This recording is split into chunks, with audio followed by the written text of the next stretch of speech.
আসসালামু আলাইকুম সুপ্রিয় দর্শক শ্রোতা, কৃষি ও সেবা ফেসবুক পেজ ও ইউটিউব চ্যানেলের পক্ষ থেকে আপনাদেরকে সকলকে শুভেচ্ছা ও অভিনন্দন। দর্শক বন্ধুরা, আপনারা জানেন ইতিমধ্যে যে আমরা কাজ করছি যশোরের খাঁটি খেজুরের গুড় নিয়ে। তো সেই লক্ষ্যে মূলত আমরা আসছি একদম প্রান্তিক পর্যায়ে। আপনারা দেখতে পাচ্ছেন গাছি কাকা গাছ কাটতেছে, এখান থেকেই মূলত রস উৎপাদন হবে আর এই রসের মাধ্যমেই গুড় হবে। তো আসুন আমরা ওনার সাথে একটু কথা বলি যে উনি কতদিন ধরে গাছ কেটে থাকেন, পাশাপাশি কতগুলা গাছ এবার প্রস্তুত করছেন। এই যে আপনারা দেখতে পাচ্ছেন উনি মূলত গাছ কাটতেছে, এই গাছ থেকে আজকে বার পাতবে, পরবর্তীতে কালকে সকালে এখান থেকে বারটা উঠাবে, উঠানোর পরে বাসায় নিয়ে যেয়ে একদম গ্রামীণ পরিবেশে তৈরি করবে যশোরের ঐতিহাসিক খেজুরের গুড়। তো আমরা একটু কথা বলি। কাকা আসসালামু আলাইকুম। ওয়ালাইকুম আসসালাম। কাকা ভালো আছেন? ইনশাল্লাহ ভালো। আপনার নামটা কি? মোহাম্মদ জয়নাল আবেদিন। জয়নাল আবেদিন, তাই তো? তো কত বছর ধরে গাছ কাটেন? 40 বছর 35। আপনার বয়স কত? বয়স 67 বছর। 67 বছর বয়সে এসে উনি গাছ কাটতেছে। প্রায় 40 বছর ধরে গাছ কাটেন একদম প্রান্তিক পর্যায়ে। তো আপনার বাসাটা কোন জায়গায়? দৌগাছিয়া। দোগাছি। আর এই মাঠটার নাম কি? এটা হচ্ছে এরলেবি। অ্যারোলের বীজ। আর পিস্তলার এটা হচ্ছে ইসের দাল, কিসের দাল? বদদানার দাল।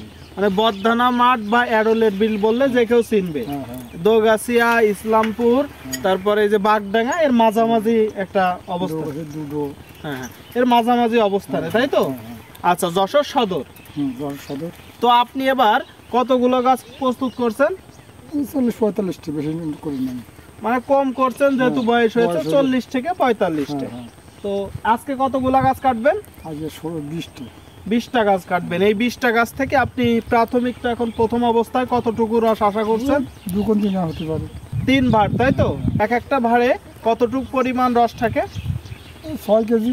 6 কেজি। তার মানে এখন প্রথম অবস্থায় একটু কম আসবে, যখন শীতের একদম মাঝামাঝি অবস্থায় তখন বেশি আসবে। তো আপনার বাচ্চা কাচ্চা কয়টা? আমার 2 মেয়ে, 1 মেয়ে আর 2 ছেলে। 1 মেয়ে আর 2 ছেলে। ছেলে কি করে, মেয়ে কি করে? ছেলে দুটোই বিদেশ। আচ্ছা, দুইজনই প্রবাসী, তাই তো? কোন কোন দেশে আছে? দুটোই মালয়েশিয়া, একই জায়গায়। ভালো আছে। আচ্ছা, সুপ্রিয় দর্শক, আপনারা শুনলেন যে কাকার 2 ছেলেই প্রবাসে থাকেন, উনি মূলত গাছ কেটে থাকেন। পাশাপাশি এমনি কি করেন? আপনার মূল পেশা কি? চাষ কাজ। তো এই গুড়ে আপনি কি, এই যে রসটা আপনি কালকে নিয়ে যাবেন পাড়ে, এখানে কি ফরমালিন কতটুকু পরিমাণ দেন আপনি, বা চিনি কতটুকু দেন? আমি কিছুই দিই না। আপনি কিছুই দেন না? আমি নিজে খাওয়ার জন্য, বা আমি আছে, আমি নিয়ে আছে আমার আর 2-3 ধরে আত্মীয় সঙ্গে দিই, আমি কোনো দরকার না করি। আচ্ছা, মানে আসলে ওনার কাছে আমি জিজ্ঞাসা করলাম যে আপনি চিনি কতটুকু দেন, ফরমালিন দেন কিনা। উনি জানেই না যে ফরমালিন কি বা চিনি দেন না, আমরা সব বুঝি না, ওইগুলো বোঝে না। একদম গ্রামের মানুষের সরল সোজা কথা। সুপ্রিয় দর্শক, আর আমরাই মূলত এই গ্রাম পর্যায়ে চলে আসছি, একদম মাঠ পর্যায়ে ভিজিট করতে।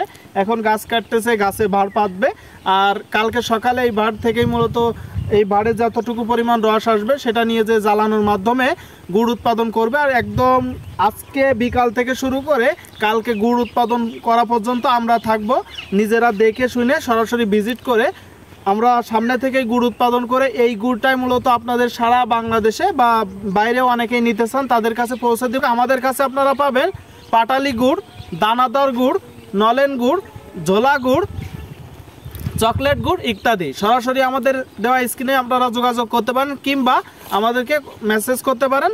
ধন্যবাদ কাকা। তো ভালো থাকবেন, আপনি কাজ করেন।